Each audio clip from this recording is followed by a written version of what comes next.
Everybody, welcome back to the Flannel Phillip channel. I'm here in Casson, Minnesota at the Big Iron Classic 2021, hanging out with my buddy Brockway. And Brock, you have a really awesome truck that belongs to your family. Dude, it's good to see you again. Absolutely. I always love hanging out with you at shows. Absolutely. Dude, tell us about this awesome machine, man. Well, this is originally a Washington truck. It hauled logs for a good portion of its life. Nick Leslie is the guy that built it. Okay.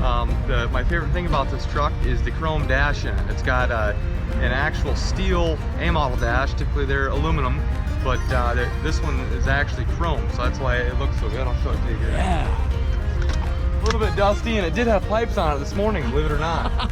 Yeah, take a look at that. It's a really nice chrome dash in there. Nick Leslie did all that. He sent the chromers. He built some dash panels and all that. It's got pretty factory wiring in it. I don't know. I bet he redid it. It's got new rails. They're 3/16" thick rails on it. Brand new fifth wheel. Obviously factory seats in here, which you do not see very often at all whatsoever. My cousin Ty Garner's truck has the same ones in it. These ones are actually very comfortable, surprisingly. Randy Humphrey, a good friend of ours, just said that these call these the old rib huggers. So it does not have the VIT, it's just a Splendor in it, but it's all fairly new stuff. I think the interior is actually out of Des Moines. So wow. But even like he chromed the plastic on here, it's wearing now. It was a work truck, and I do run it a lot. So, but I do enjoy driving this truck. It's V8 cap. It's not a DI, but it's a PC model, and a 6 and a 4, both overdrives. It has 2-speed rear ends, full lockers in it, so you can literally put it low, flip the lockers down, or the 2-speed diffs down, and get out and walk faster than this truck will go. So I mean, you want to pull things uphill, this is the truck to do it. Wow. I'll tell you that right now. It's a very nice, clean truck. Like I said, new rails. We haven't really done a whole lot to it. Nothing to do to it until we put a sleeper on it, which we'd really like to, so we can drive it over the road more. Yeah. But it just kind of sucks when you either have to sleep over the seats or come back every day. You know? I'll open up the hood for you here. Yeah, do that, man. Beautiful cat underneath the hood. I love the striping, man. It's just, yeah, it's killer. I don't know who did that. It had Leslie right on the side of the door. I had to take that off so we wouldn't ruin his image. That was very nice gold leaf done. It was awesome. Obviously there's still bugs on it.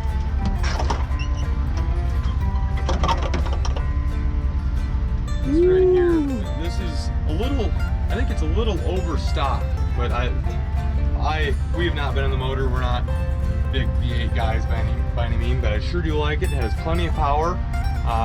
Jason Keeler, one of our best friends, ran one of these for a lot of years in his A model. He said RPMs are your friend with these motors. So I've had it up there at $2 grand, 2,100, and he says, you know, if you're pulling a big grade, maybe 2,200. So I don't know. It's a different feeling, but yeah. Big turbo on it. The fuel pump isn't too jacked up, but it does smoke a lot, but it uses most of the fuel, which is really good. That's right. Very clean old truck. Wow. Actually, Beautiful. the first time that we saw this truck was up here, actually, at the Big Iron, like 5 years ago, I think. Nick had all of his trucks up here. I think he hauled this one out. He had the blue one that Don Keeler owns. Don Keeler's one hell of a guy. Oh, absolutely.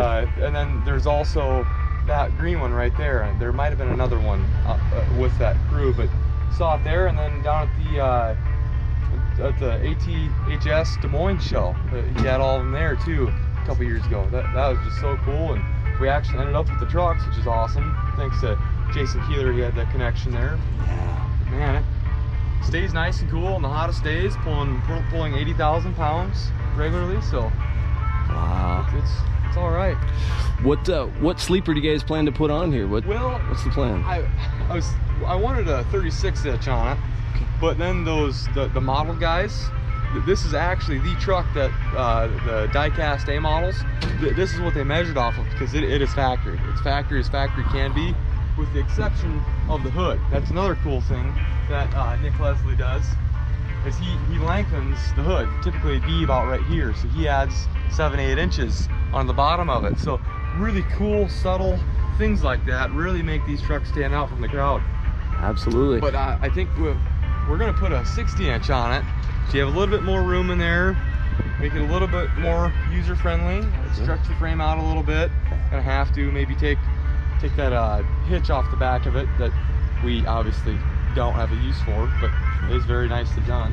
But I think a good looking 60-inch with 150-gallon fuel tanks on there, maybe 4 foot of rail in between the fender and the back of the tank. Okay. You know, about like my buddy Brady Finn's truck. There you go. Like 295-inch wheelbase. That's about perfect for these extended hood A models. Brady's came from the same place. Okay. Yeah. Yep. So we were just looking at that one. A bunch of Washington trucks, immaculate wiring, which is the best. Right. I mean, these Midwest guys must have too many toothpicks because they like getting in their dashes. Let me tell you that. Other than polish it and put quarter fenders on it, I fixed a few airlines here and there. Pretty much untouched. He did just one hell of a job on it, and I really enjoy driving it. That is awesome. Very, very cool. Well, well, yeah, that's all right. We're getting ready to load it up on the trailer and take it home. So, yeah, that's all right. Very cool. Well, Brockway Gouge, it was a pleasure, my man. Thank you. It's always fun hanging with you at shows. Thanks for showing us around your Kenworth, man. This thing is just beautiful.